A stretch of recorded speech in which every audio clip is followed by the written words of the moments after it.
you, Jesus. Magandang gabi.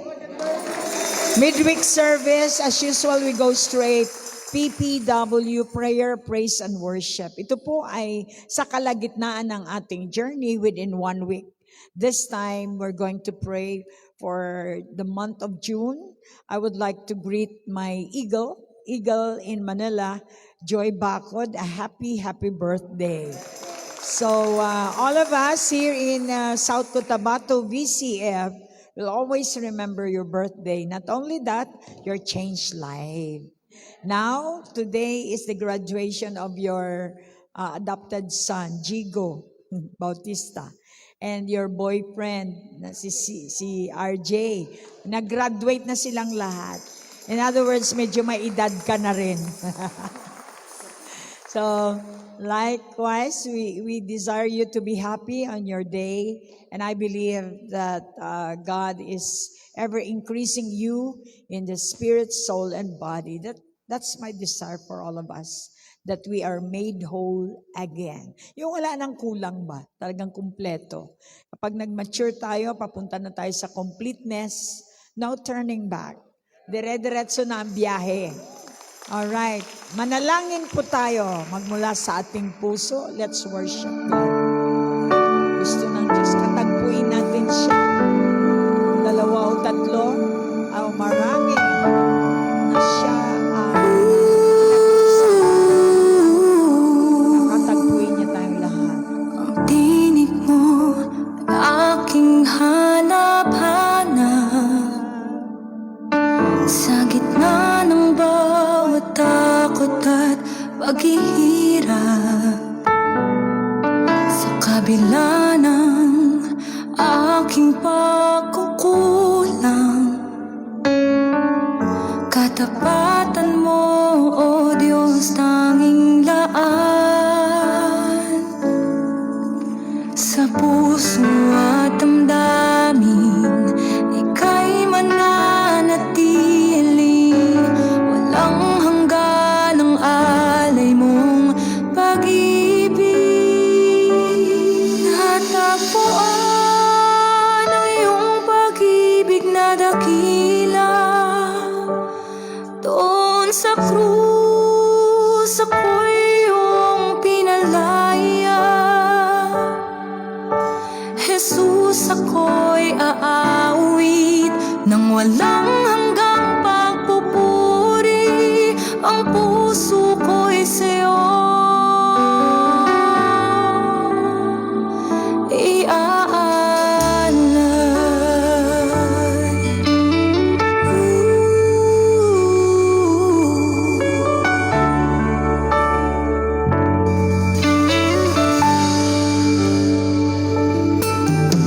Panginoon, ikaw ang kaagapay,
Ako'y binago ng pag-ibig mo. Hangad ko lang ay mamalagi sa presensya mo. Luwalhatiin ang pangalan mo. Hangad ko'y ikaw o Diyos. Hangad ko lang ay mamalagi sa presensya mo. Natagpuan, ako'y binago ng pag-ibig mo. Hangad ko lang ay mamalagi sa presensya mo. Luwalhatiin ang pangalan mo. Ako'y natagpuan ng iyong pag-ibig na dakila. Doon sa krus, ako'y iyong pinalaya. Jesus, ako'y aawit nang walang hanggang papupuri. Ang puso ko'y sa'yo.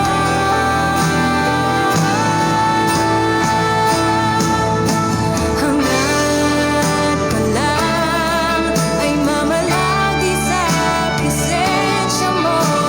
Natagpuan, ako'y binago ng pag-ibig mo. Hangad ko lang ay mamalagi sa presensya mo. Luwalhatiin ang pangalan mo.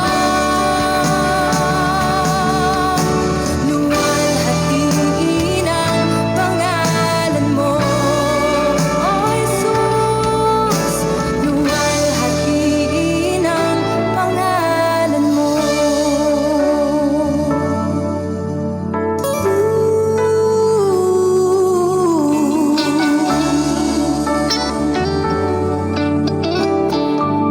Maraming salamat ang iyong tinuro sa amin, Panginoong Yesus. Ang maluwalhati ang iyong pangalan. May umpisa at may katapusan ang lahat. Sabi mo nga, kayo ang Alpha at Omega. Ganon din ang mga prinsipyo na pinagkaloob niyo sa amin. Lahat ng bagay sa lupa may pinagmulan at may katapusan.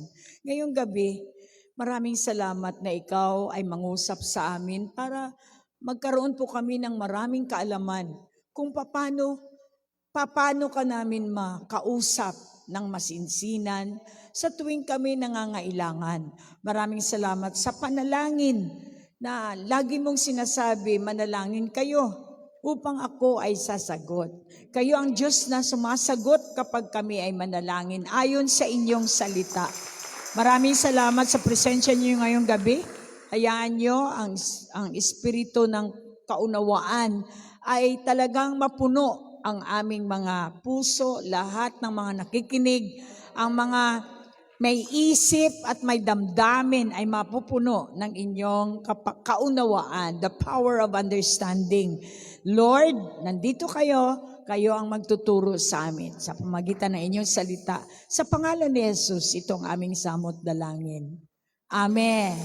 So, diretso po tayo sa salita ng Diyos. We have only at least 35 minutes of the Word para magkaroon tayo ng kaunawaan sa ating subject. Tuwing Wednesday, we're going to talk about prayer because we believe na sa panalangin dito tayo nakikita ng Diyos. Naman, tayo ay church pero kulang tayo ng panalangin. So, ibig sabihin, hindi tayo magkakaroon ng tamang koneksyon sa Panginoon. Kaya hindi natin nararanasan ang lahat niyang promise. So, una sa lahat, we have to have the background. Taglish po tayo ngayon. The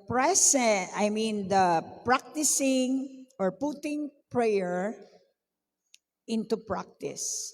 Kapag tayo ay born again na po, ang Diyos ay naglagay ng mga principle mula sa universe hanggang dito sa planet Earth. Lahat ay meron ng system. Dapat malaman ng tao yan. Obserbahan nila, umpisa sa law of gravitational, na kapag ginawa mo yung hindi ayon sa law, ikaw ay mamamatay. So ganun po katindi ang law. Ang law ng Diyos ay dapat sinusunod. Kapag hindi natin sinusunod, tayo ay mamamatay. Ganun din ang energy, ang power. Kapag mali ang paggamit, masusunog kayo sa electricity. Thank God, may kumukulog, umuulan ngayon dito, pero salamat na ang inaasahan nating covering dahil tayo ay sumusunod. Yan po ang advantage. Kapag sumusunod ka, you are ikaw ay meron kang faith, pananampalataya na hindi ka maaano kasi alam mo kilala mo ang sarili mo, sumusunod ka. Alright. So, ang salita ng Diyos at ang Diyos ay iisa. That would be our background. In the beginning was the Word, and the Word was with God, and God is the Word. Kailangan po nating isipin na ang salita ay Diyos. Dati-rati, kailangan natin ng imahin bago tayo makapagpanalangin. Ngayon, dahil nabuksan ang mata natin, ang salita pala, yung salita lang ang ating iisipin, Diyos na yon. Dahil ang salita at ang Diyos ay iisa. That should be our background. Kasi nawawala tayo kapag hindi ko kayo i-remind. That's why kapag nagbasa po tayo ng Bible, we need to know the background, the history, at ano ba ang pinagmulan para tuloy-tuloy ang ating paglago bilang Kristiyano. Prayer is very important. Bakit walang ganang mag-prayer kahit nandito sa BCF yung iba walang gana? Kasi kung tayo ay walang gana, ibig sabihin, hindi tayo nakaranas ng sagot. Sabi ng Diyos, siya ay sumasagot sa panalangin ng kanyang mga anak. Una, anak ka ba ng Diyos? Ang anak ng Diyos ay may kapangyarihan. Paano mong malaman? Dahil tinanggap mo si Jesus at yung banal na Espiritu ay nanirahan na sa'yo. Kapag nandyan na yung naninirahan ng Holy Spirit sa'yo, kailangan mo lang lumago para hindi papasok yung mga duda na siyang naghihinder ng inyong panalangin. Ang doubts ay hindi faith. Ang pananampalataya, yun lang ang asikasuhin ng langit. Pag ikaw ay nasa duda, lagi kang may sinasabi ang mga tao para kang naalibadbaran, ibig sabihin, ikaw po ay hindi pa stabilize sa iyong pananampalataya. Go back to the book of Hebrews. Basahin mo yan para ma-establish ka. Kapag tayo ay born again, wala na tayong business sa mga sinasabi ng tao. Bakit naririnig mo pa rin yung mga ingay? Natural naririnig mo yan, pero hindi na siya makaapekto sa taong mature. Kaya kailangan nating mag-mature. Kasi pag hindi tayo mature, hindi tayo nakikitaan sa tamang lugar. Kaya hindi yung inaasahan ka ng Diyos, hindi ka naman maasahan. Yung gusto mo lang gawin, ginagawa mo. Pero yung sinabi ng Diyos, hindi mo ginagawa. So it means to say na gumagawa ka ng sarili mong kingdom. Again, kingdom ang prinsipyo ng Diyos, kaharian. Pinagharian tayo ng Diyos. Pag sinabing pinagharian, we are under His law. Katulad ng government natin sa Pilipinas, under tayo sa constitutional and bylaws ng Pilipinas. Kapag tayo ay nagrebelde sa salita or sa law ng ating Pilipinas, tayo ay subject for tayo ay pwedeng pulbusin o pwede tayong ipreso dahil hindi tayo sumusunod sa law ng ating Pilipinas, much more sa langit. Kapag born again na tayo, ang Holy Spirit ang siyang ating governor, siyang lagi nating kausap. Look at your neighbor. Kapag lagi mong kausap, kung sino ang lagi mong kausap, yun ka magiging. Kapag lagi mong kausap ang Holy Spirit, kamukha mo siya, kaugali mo siya. Amen? So communication played a role. Ito po ang tinatawag nating panalangin. Ang panalangin ay binigay ng Diyos sa lahat ng tao. Kahit na hindi naman si Jesus ang pinapanalanginan mo, basta na nalalangin ka, may sagot talaga yan. Hindi galing sa Diyos. Galing sa iyong paniwala. Kaya nga, Kailangan nating ma-born again dahil pag na-born again tayo, mabuksan ang ating mata, spiritual understanding, na si Jesus ang salita ng Diyos ay system na dapat nating sundin at doon natin makukuha ang resulta na inaasahan ng Creator. Alright. So bakit ang buhay mo magulo? Something like that. Dahil hindi ka sumusunod sa law. Hindi ka sumusunod sa system ng Panginoon.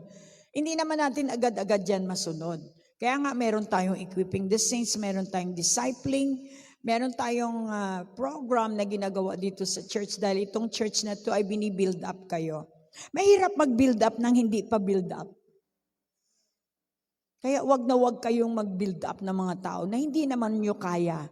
Dahil kayo ay nanganganak ng mga kasinungalingan at sayang ang mga taong pinag-aano ninyo na hindi naman pala totoo. So we need to be careful. Tayo po ay under sa authority ni Jesus. Jesus is the head. Siya po ang ulo. Ibig sabihin siya ang mastermind kung anong kailangan ng katawan nasa ulo ni Jesus. So hindi naman siya pwede dahil nagbabasa ka, marunong ka magturo, hindi ka na mag-submit sa authority. Ang authority ay binigay ng Diyos para confirmation na yan ay galing sa Kanya. Kapag hindi ka marunong mag-obey o mag-submit sa authority, you are not supposed to be authorized. Dahil lang napaka-testing, katulad ni Ging, nasign ko na sila dahil through the years, nakita ng aking dalawang mata. At bilang mentor, ako lang makapagsabi na pwede na silang mapagkatiwalaan. Mahirap mag-assign sa taong hindi mapagkatiwalaan. Kasi, okay, 1 year, 2 years, 3 years, 5 years, yung iba nga, 10 years pa. Pero isang araw, tatalikod lang sila because they are not that mature. Kailangan natin ng maturity. At saka kailangan natin may mentor. Kapag wala kang mentor, how could you mentor other people? You cannot because lahat ng ginagawa ng mentor mo sa iyo, yun lang din dapat ang gawin mo sa mga tao. Huwag kang gumawa ng iyong style. Dahil kapag gumawa ka ng iyong sarili at binibuild up mo ang iyong sarili, then sumisipak ka and then yung mga tao nako-confuse. Marami kayong marinig dito sa VCF. Pero kung totoong kayo ay VCF, kayo yung kayo yung information. Sample, yung sinasabi, kaya nag-aalisan dahil kay Pastor Alfredo. Well, marami din nagsabi, kaya nag-aalisan kasi yan si Pastora kung makarebuke, grabe. O, di pa alisin. Sabihin mo sa katabi, hindi tayo naglalagay ng kadina dito. Paalisin kung gusto nilang umalis, di ba? Marami din dyan, di ba? Umaalis, bumabalik, wala nga tayong alam kung umalis sila. Saka na lang natin malaman, ay umalis pala sila, nakabalik na sila. O, di ba? Alam niyo po, hindi yan dahil sa tao, dahil yan sa sarili natin, na kung talagang gusto nating magbago, personal. Personal ang paglago ninyo. Kung kumakain ba kayo, kailangan hintayin nyo yung iyong kasama para makakain. Diba? Kayo ang may alam ng inyong katawan, kayo ang sundin ninyo ang inyong, alam yung nakakabuti sa inyo. Kung maraming sinasabi, which is yun naman ang reason kung bakit po tayo wasak bilang isang church is dahil sa mga salita na hindi ayon sa salita ng Diyos. Dito sa VCF, tinitraining ko kayo. Pag kayo may kausap, laging nasa isip ninyo yung salita ng Diyos para maiwasan natin yung sabi ni Kwan, sabi ni Kwan, sabi ni Kwan. Dito po ay hindi Chinese. Kwan. Gusto ng Panginoon, sabi niya, kung may personal ka na relationship sa Kanya, yung salita ng Diyos lang ang tatayuan mo. Hindi yung sabi ni Kwan at sabi ni Kwan. Naintindihan natin? So, that's why ang panalangin ay napakalaking foundation ng isang mananampalataya. Dahil dito, makikilala natin ang Diyos, makikilala natin ating sarili. Marami tayong malalaman kapag prayerful tayo. Inutusan tayo ng Panginoon sa pamagitan ni Jesus. Siyang nagbigay ng model sa our Father. Yun po ay hindi pa namatay si Jesus. Kaya puro asking ang nandoon, di ba? Thy will be done, thy kingdom come is asking. Give us this day our daily bread, asking. Nung hindi pa namatay si Jesus po, yan. Para maintindihan po natin na hindi na siya applicable ngayon. Kapag tayo ay born in the Spirit, meron na tayong Holy Spirit, tayo ay may deposit guarantee na tayo ay adopted as sons and daughters of God. Kaya hindi na tayo humihingi, kundi nagde-declare tayo bilang household. Kaya nga, kailangan maging tao ka ng Diyos. You belong to the royal blood. Siyempre, hindi naman dahil ikaw ay blessed, maupo ka na lang. Kasi si Jesus nga ay nag-serve. Yung CR natin, hindi nyo pa nalinisan eh. Paano tayo magsabi na tayo nagsiserve dito? Kung talagang nagsiserve tayo, ipakita natin sa Panginoon, hindi kay pastora. Kundi pinapakita natin kung anong magagawa natin. Dahil 24/7 naman siyang nakatingin. Ngayon, ang foundation natin, ang Holy Spirit ay Diyos na nasa atin. Siya yung boss natin. Kapag siyang boss natin, hindi niya tayo pababayaan. Hindi niya tayo kukulangin. Hindi tayo katulad ng religious na wala kaming pera, but. Magsalita ka walang pera, tapos but. Wala po. Diretso, kapag ikaw ay anak ng Diyos, ikaw ay supplied. At patunayan ng Diyos yan. Ngunit hindi mo naman napatunayan sa Diyos na ikaw ay anak, kaya hindi mo ma-enjoy. Vice versa, kailangan po natin itong word na ito. John 15:7. Dito tayo mag-focus. Ang salitang abiding sa English. Na kapag tayo ngayon ay nasa salita ng Diyos, hindi tayo bibitaw sa salita. Dahil ang salita ay Diyos. The moment bumitaw tayo, gumawa tayo ng laban sa salita, parang sinabi natin na hindi ako naniniwala sa iyo, Lord. So, sabi niya sa John 15:7, very popular na passage, kung mananatili kayo sa akin. Ano ibig sabihin mananatili? Yung salita niya talagang tinatayuan mo, pinaglalaban mo pa. Hindi yung sabi nila, consider others. Hindi yan nananatili. Naintindihan natin? Kung nananatili tayo, kayo sa akin, katulad yan ng tanim na naka sa stem. Kapag alis yung stem, doon sa pinaka-main, malalanta siya. O sa umpisa green siya, pero later magiging na siya. Okay. Dahil na-separate siya. Pero kapag ito ay nananatili sa salita, sa akin, ang salita ay siya, at ang mga salita ko'y mananatili sa inyo. Siyempre nagsama, nananatili ka, nananatili din siya. Ipagkakaloob ko ang anumang hilingin ninyo. Saka pa lang, ipagkaloob ng Diyos ang hihilingin natin. Simple po, katulad kahapon, kailangan pag-usapan natin yung ngayon, yung latest, hindi na tayo mag-usap ng past. Kaysa waste of time. Bilang pastor, ang dami kong gastusin dito. I have to manage. Kailangan kong pakainin ang lahat ng nagtatrabaho dito. Kaya nga kailangan tinuturo ko sa inyo, katulad ni Ging na siya ay meron nang ina-handle. First niya na is malaki agad. Can you imagine? So kailangan, kasi medyo mature na si Ging. Depende sa leader kasi yan.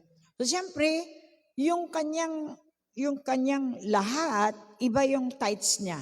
Yung tithes niya po diretso dito kasi dito siya kumakain. Pag dito ka kumakain, dito mo ibigay, hindi, kasi binibigay namin doon. Kasi kawawa. Sino ka? Diyos ka? Hindi, ang tithes po ay para sa Diyos yan.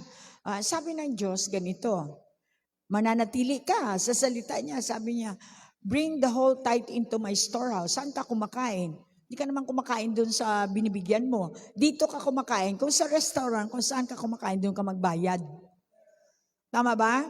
Eksakto yan. Kasi kung saan-saan kayo nagbigay, pwede kayo magbigay ng inyong offering. Kasi ang offering ninyo ay serve as tanim. Pero ang Kailangan yung tithes ay talagang naibigay nyo na eksakto dahil kapag wala yung tithes, wala kayong ulan. The tithes is the opening of the windows of heaven where ang rain niya ipo-pour out niya. Paano siya mag-rain? Wala ka namang tinanim. Kailangan may tanim ka pa rin. Para ano? Kaya nga si Ging nakaranas for 12 years, nakaranas siya. Tinuruan ko siya, sinunod niya lang.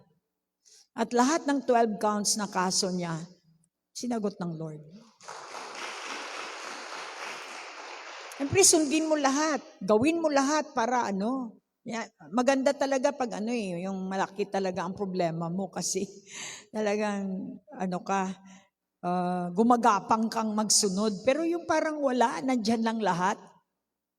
Gusto mo pa yatang umalis magpakalayo-layo Total, nagsisimba naman ako So, yung pagsisimba mo, hindi enough yan.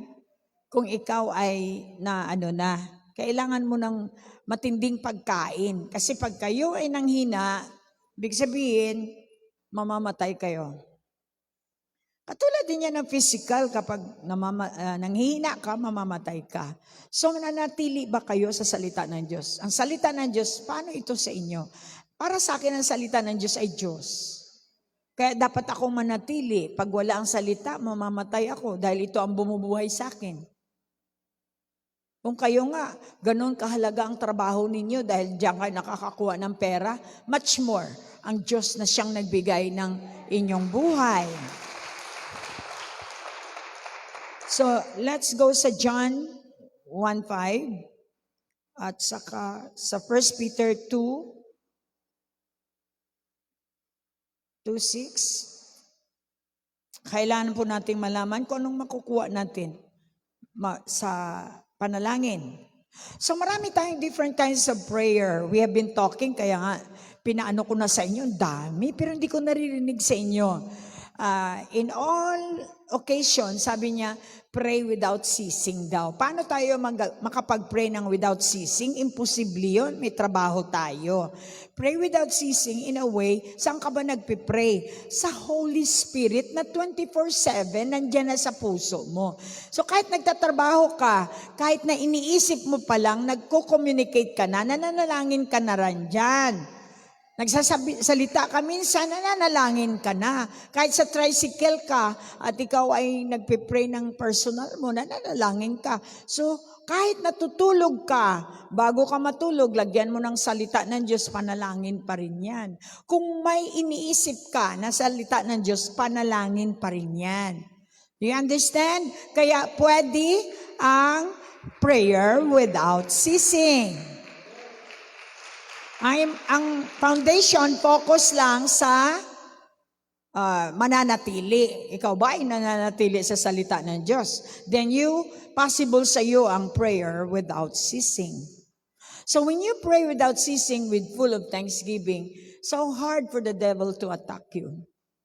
Or maybe sometimes ma-attack ka kasi hindi ka naman ganun ka mature, but somehow, as long as ikaw po ay naka-abide sa salita ng Diyos, the devil cannot hold you. He can attack you maybe, he can distract you for a while, pero hindi siya mananalo. That's why we have the passage says that no weapon formed against me shall prosper. Why? Kasi nananatili ka How come na-attack ka? How come na nag-prosper yung plano ng demonyo sa'yo? Because hindi ka nananatili. So paano ba mananatili? Ang salita ng Diyos ay iniisip, sinasabi at ginagawa. Yan po ang tinatawag nating faith. Iniisip, sinasabi, ginagawa. Iniisip, sinasabi, ginagawa. Kung yan ang iyong ginagawa sa salita ng Diyos, araw-araw, then possible na nananatili ka. So ang reward mo is whatever you ask, in my name, it shall be given unto you. Simple lang na sabi ko kahapon, masakit ang ulo ko, Lord, bagong massage ako, pero alam mo naman, hindi ako mabubuhay ng ganito, na nahihiga lang ako. Hindi ako sanay na wala akong ginagawa. So, I prefer to go out, but I need money. Kailangan ng pera pag lumalabas ka. But because of my management, God taught me, okay, kung ano lang yung natira mong pera, dalhin mo. By faith. So, basta't nabayaran mo lahat ng mga utang, lahat-lahat ng mga dapat bayaran, dami-daming bayaran, so that pag alis mo, magaan. So you go, we go, siyempre meron kaming card at sabi ko, Lord, ano po bang gagawin ko? So, sabi ng Lord, ganito, hatiin mo, ganito, hati sa ganito, bayadan mo, ito, bayadan mo. Then, lahat yan, pati gasolina. Ganun lang. So, umalis ka na wala kang backlog. Kaya ka magiging masaya dahil hindi mo pinilit na maging ka. And the Lord just provide. Right, alam mo kapag nakita ng Lord ang motibo mo, pag step down ko pa lang sa office ko, bayad na. Dahil kapag natuwa, nananatili kay, di ba? Sabi mo, wala man akong hawak, Lord. Pero bibigyan ka ng idea. Kapag sinunod mo, then after that, ipapatunayan niya sa'yo na siya nga ang may provision. Alright? So, masaya ang buhay mo kasi wala kang iniisip, wala kang basta't you trust in the Lord. Ito, sabi niya sa John 1:5, ang ilaw na ito'y nagliliwanag sa kadiliman at hindi ito nadaig ng kadiliman. Ang ilaw is si Jesus. Ang salita ay si Jesus. Ang description po ni Jesus ay marami. Kaya nga, we really love to campaign the name of Jesus because in His name, there is healing, there is power, there is deliverance, there is salvation, there is what you need. Actually, lahat ng kailangan natin si Jesus lang. Kaya nga, pinapakain niya tayo ng kanyang salita. During the communion, yung tinapay, nagre-represent po siya ng katawan. Kinakain natin yung tinapay as a living manna, living bread. Kapag ito ay symbol lang, pero ano ibig sabihin? Kainin mo ang salita. Early in the morning, may kinain ka ba? Ang taong busog, hindi kailangan gawa naman kung ano-ano. Kahit saan ka itapon, nakakapagsalita ka, dasin burping ka lang ng burping. Marami kasi nangyari sa'yo. Tama ba? And so, living manna at yung dugo. Ang dugo ay na makapangyarihan. Itong dalawang elements na to, pag pinag-prayan with all your heart, ayon sa salita ng Diyos, with understanding, yung tinapay at yung juice ay hindi na siya mananatiling tinapay at juice. It will turn down into a spiritual bread and blood. Katawan at So, paano mo malaman na na-turn? Ganun pa rin yung kinakain mo. Well, ang effect. Ibig sabihin, ang taong talagang kumain na may understanding, mayroong pagbabago. May galaw. Ang salita,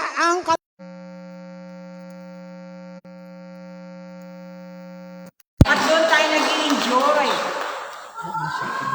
Alam mo, kahapon wala akong plano, pero it was led by the Holy Spirit. Kapag ang Holy Spirit ay nag-led sa'yo kung saan ka pupunta, anong gagawin mo, ibig sabihin, i-reward ka niya.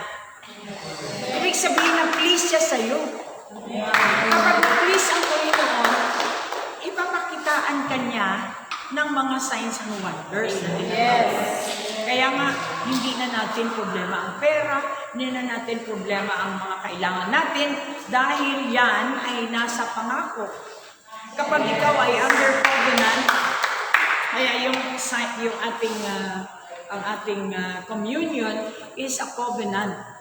Ito ay pangako ng Diyos na kapag sino man ang kumakain ng kanyang salita o ng kanyang katawan at ang kanyang dugo, which is life, which is the Holy Spirit, sumasama ka sa Holy Spirit, in the form of the Holy Spirit ang Diyos. Therefore, ano ang sabi niya?